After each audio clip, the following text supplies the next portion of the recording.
Assalamualaikum warahmatullahi wabarakatuh. Salam Jinso. Jinso. Saya Irga, Humas Cabang IKSP Kerasakti Kabupaten Bogor. Saat ini berada di kediaman daripada pendiri sekaligus pembina Ranting Ciangsana Cabang Kabupaten Bogor. Mohon Pak Pembina dan pendiri Ranting Ciangsana memperkenalkan diri. Siap. Jinso. So, Perkenalkan, nama saya Edi Santoso. Saya dinas di Satuan Marinir. Sudah kurang lebih 30 tahun dinas di Marinir. Saya kira itu aja. kalau untuk di IKS ya Pak, Bapak angkatan birunya dan merahnya berapa Pak? Saya mengikuti IKS dari sabuk biru yaitu angkatan 40. Untuk sabuk merahnya saya angkatan 30.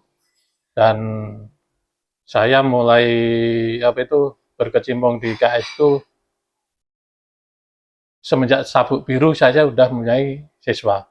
Sampai tahun 95 itu saya megang IKS Patat di Madiun. Selebihnya masuk TNI, vakum sampai 2017. Oke, berarti Bapak untuk tempat latihannya di daerah Madiun? Ya. Di daerah Madiun.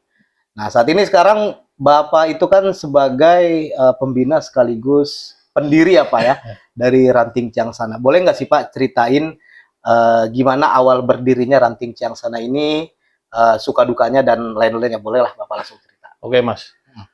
Pertama-tama karena saya dulu basicnya udah punya patlat ya di Madiun, khususnya di Mauspati, udah punya pengalaman. Dan awal cikal bakalnya IKS di Ciangsana itu terbentuk dari perkumpulan warga dan pendekar di sekitaran Bogor pinggiran, Ciangsana dan Bekasi, yaitu Jati Asih. Jadi dulu si Mas Takim sama Mas Sofyan itu pengen mendirikan tempat latihan itu di Jati Asih.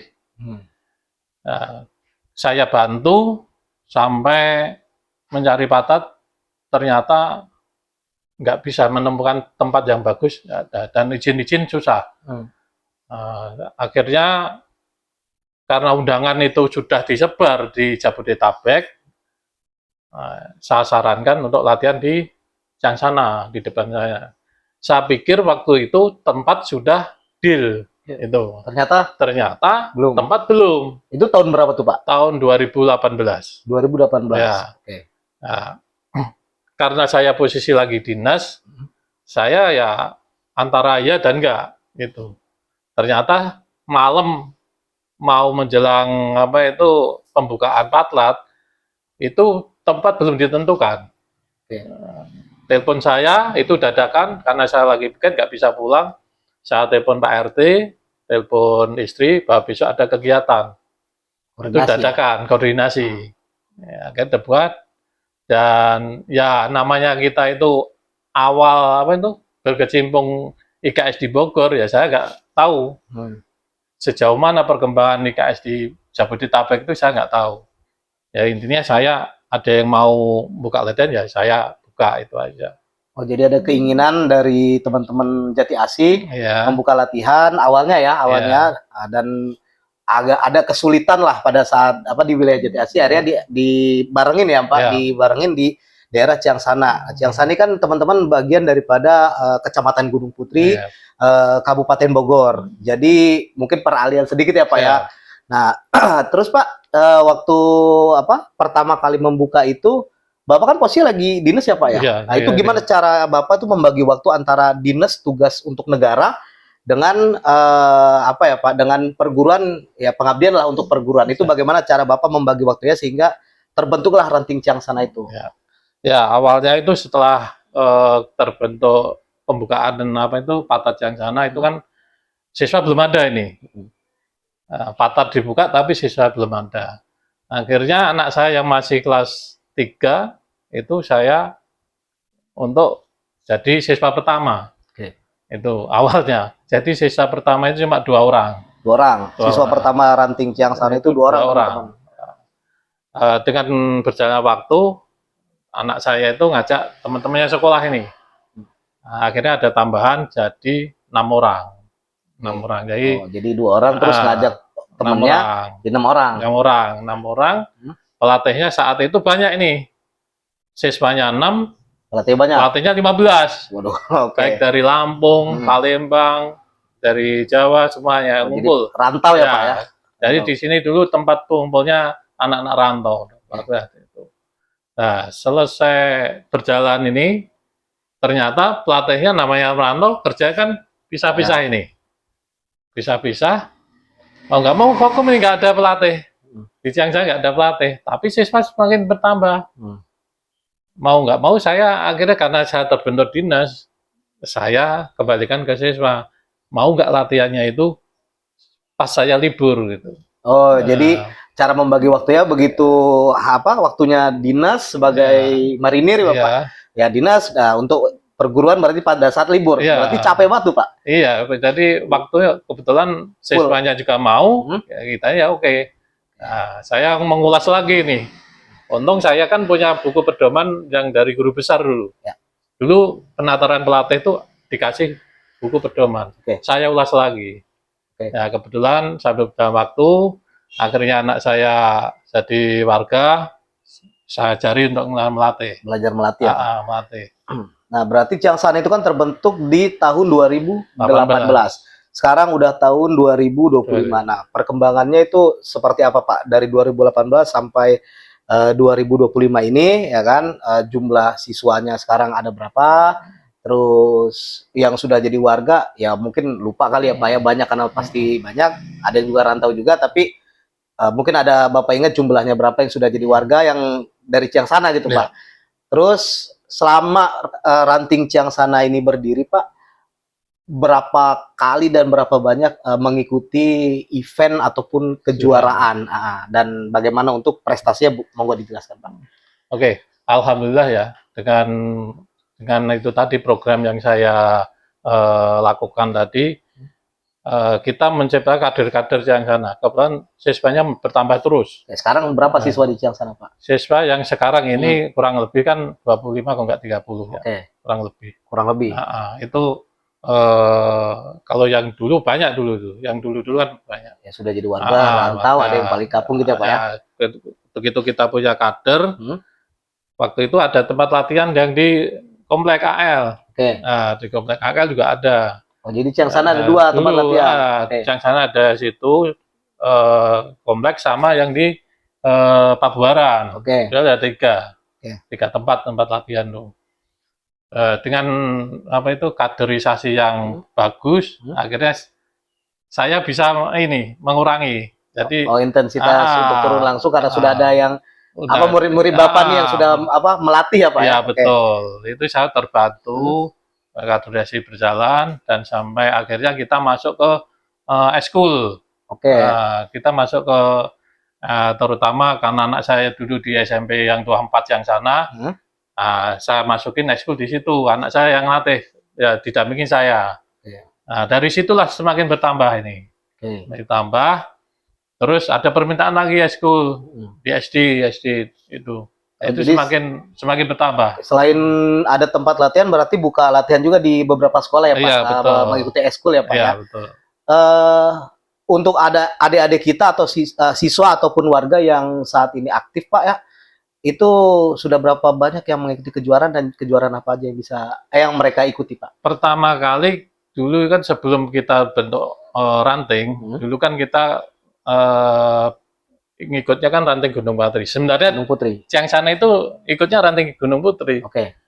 Karena pikiran kita waktu itu sama sesepuh sama anak-anak itu gimana supaya pinggiran ini berkembang IKS.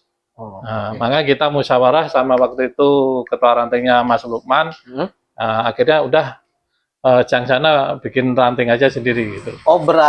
Ini berarti unik teman-teman. Jadi sebenarnya Ciang Sana itu bagian daripada Kecamatan Gunung Putri, salah satu desa di Gunung Putri. Tapi untuk statusnya itu ranting. Sementara ranting itu kan harusnya kecamatan ya Pak ya. Betul. Nah itu unik tuh Pak. Itu gimana tuh awalnya? Maksudnya kenapa bisa Mas Lukman yang selaku ketua ranting Gunung Putri pada saat itu memberikan izin untuk Ciang Sana pemekaran lah jatuhnya atau berdiri sendiri sebagai ranting? Karena kan sebagai desa bagian daripada Gunung Putri, Ciang Sana harusnya ngikut kepengurusan dari ranting Gunung Putri. Nah, itu gimana tuh cerita awalnya, Pak? Iya, awalnya itu karena dulu pelatih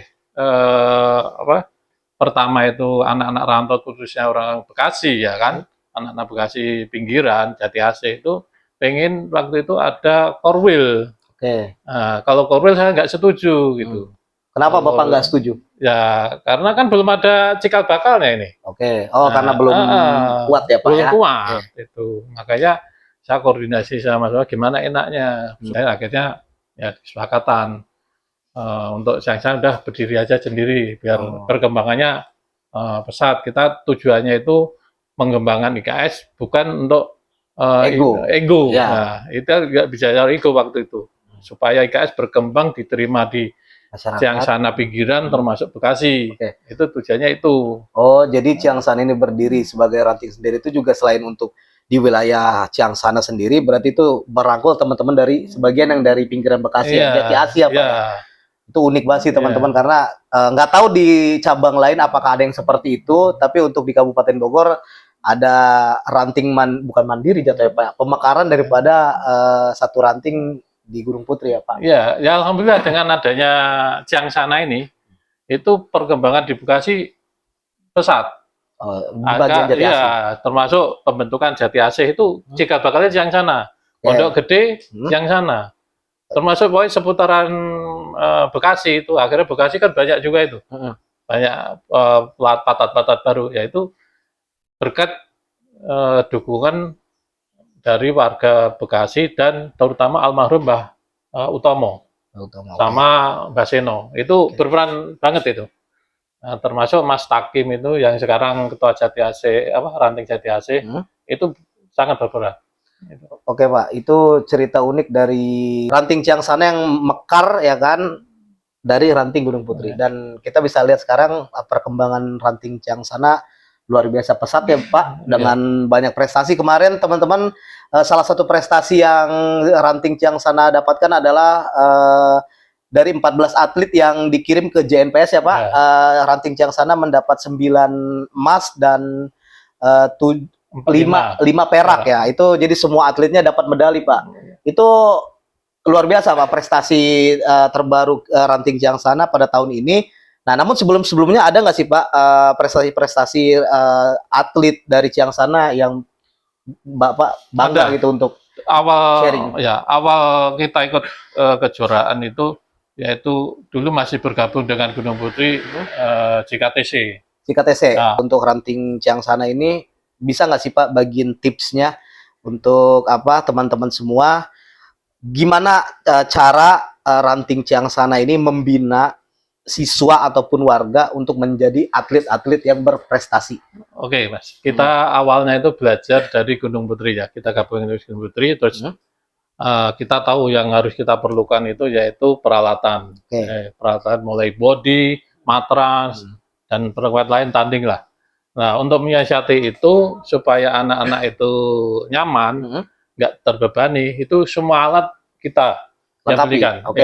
Jadi dari kita dan dari rekan-rekan kena kita yang IKS-nya luar biasa. Itu saya mau tanya tuh Pak, itu beli alat-alat itu patungan warga dan siswa atau Bapak pribadi? Atau ada segelintir orang nih? Jadi yang angkatan ke 2 sampai ke 3 itu kan banyak pekerja ini. Ya. Jadi kita dulu latihan ada 3 shift. Sore, malam, dini hari. Nah, yang latihan malam sama dini hari kan anak-anak pekerja ini. Nah, itu inisiatif membantu untuk beli peralatan itu. Bisa nggak tuh Pak sebutin beberapa nama itu, karena itu kan satu kebanggaan untuk teman-teman karena dari awalnya mereka itulah ranting Ciang Sana bisa besar karena kan fasilitas itu kan terbagian daripada fasilitas yang menopang daripada atlet-atlet di Ciang Sana. Bisa nggak tuh sebutin siapa aja yang berkontribusi? Ya, kebetulan yang sudah kontribusi itu salah satunya Mas Seno, terus Mas Wiwit, Wiwit yang dari Wonogiri, terus Mas Parno dari mana itu, Gerobokan, Semarang, dan teman-teman saya yang di luar, yang warga IKS angkatan 35, angkatan itu, alhamdulillah mendukung. Ya. Luar biasa. Saya mau tanya Pak, dengan banyaknya prestasi yang Ranting Ciangsana sudah dapatkan dari mulai awal ikut kejuaraan event sampai detik ini Pak, harapannya Pak ke depannya untuk Ranting Ciangsana dan mungkin untuk cabang Kabupaten Bogor itu atlet-atletnya bagaimana Pak? Tolong disampaikan untuk atlet-atlet, para pelatih atau monggo lah Pak. Ya, harapan saya itu intinya kan harus sering berlatih ya. Kalau sering berlatih dan orang tua harus mendukung. Karena untuk berjenjang ikut Porda dan selanjutnya itu harus sinkron antara orang tua sama atlet. Dan harapan saya buat cabang Bogor itu harus ada namanya pemilihan atlet. Jadi tiap-tiap ranting itu harus ada diambil. Diambil pembinaan secara terpusat dari cabang Bogor supaya ini fokus nih. Terutama yang atlet orang tuanya mendukung gitu. Jangan sampai asal comot, tapi orang tuanya yang mendukung, nanti nggak jadi ke depannya. Berarti harapannya untuk cabang Kabupaten Bogor ada satu latihan terpusat ya Pak untuk atlet, atlet pasti ya berarti ya Pak ya. Nah, nanti kalaupun memang ada yang mau ikut tanding atau event itu ya berarti itu tambahan ya Pak ya, tapi harus ada yang latihan terpusat. Gimana mekanismenya menurut Bapak bila mana latihan terpusat ini diterapkan? Ya intinya ya koordinasi dulu antara ketua cabang, dewan teknik, ketua ranting dan dewan teknik tiap ranting. Itu harus ada pemilihan. Kalau nggak ada ya nggak akan berkembang. Untuk pembinaan atlet itu nggak berkembang. Semua ada permintaan dari kabupaten, kita udah siap. Oke Pak, mungkin ini pertanyaan terakhir ya Pak ya. Bukan pertanyaan terakhir, saya minta Bapak berikan wejangan untuk seluruh warga dan pendekar IKSP Kerasakti yang ada di wilayah Kabupaten Bogor. Monggo disampaikan Pak. Ya, harapan saya buat warga-warga baru pendekar, silakan main ke Patat Ciangsana. Kita terbuka.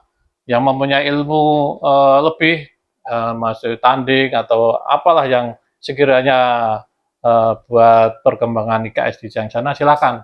Kita terbuka dan kita los, kalau bahasa tentaranya kita los itu.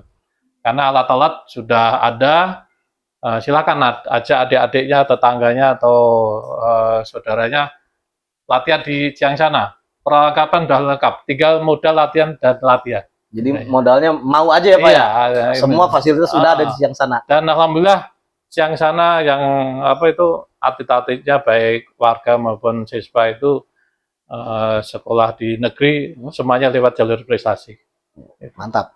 Oke, mungkin cukup ya Pak ya untuk wawancara hari ini, atau ada lagi yang mau Bapak sampaikan yang belum disampaikan? Ya, saya kira cukup itu aja. Intinya silakan yang mau bergabung di Ciangsana, kita tunggu. Yang punya kelebihan pelatih silakan, kita terbuka. Nah sebelum kita tutup nih, kita mau perlihatkan salah satu bukti bahwa Ranting Ciangsana itu memiliki prestasi yang luar biasa. Boleh dibawa ke sini untuk bukti prestasi, Mbak Rani? Nah, oke. Nah ini teman-teman, ini bukti prestasi dari Ranting Ciangsana. Ini juara umum 2 untuk Jakarta Nasional Pencaksilat 2025. Ini jadi kemarin JNPS ini Ciangsana bergabung dengan kontingen Jawa Barat ya Pak. Mewakili Kabupaten Bogor. Dari Kabupaten Bogor, Ciangsana dan Jonggol ya Pak. Dan Jonggol dah. Ranting Ciangsana mendapat kehormatan untuk memegang piala juara umum 2 remaja permasalahan Jakarta Nasional Pencaksilat 2025. Jadi yang barusan Pak Edi sampaikan adalah fakta ya Pak ya, bukan hanya omon-omon mungkin bahasanya Pak. Ini sudah ada buktinya, mewakili Kabupaten Bogor, Ranting Ciangsana dan Jonggol dan kontingen Jawa Barat. Ini adalah piala yang diberikan kepada Ranting Ciangsana. Satu lagi Mas, tahun 2024 kemarin kita juara atlet terbaik. Jadi mendapatkan atlet terbaik, kategori atlet terbaik. Atlet terbaik, siapa tuh Pak atletnya tahun lalu tuh? Tahun lalu itu si Satria. Dari SMP Hang Tuah 4 Ciangsana. Oke, mantap. Nah, itu teman-teman mungkin cukup ini kita sudah perlihatkan bahwa apapun yang ada dalam video ini adalah fakta, bukan opini, bukan hanya omon-omon. Mudah-mudahan bisa jadi motivasi dan hal-hal baik dan positif untuk kedepannya, baik untuk Ranting Ciangsana itu sendiri maupun secara umum untuk Kabupaten Bogor dan secara luas untuk seluruh warga dan pendekar IKSP Kerasakti dimanapun berada. Oke, kita taruh dulu ini di sini. Mohon izin Bapak. Oke. Tanpa menghalangi.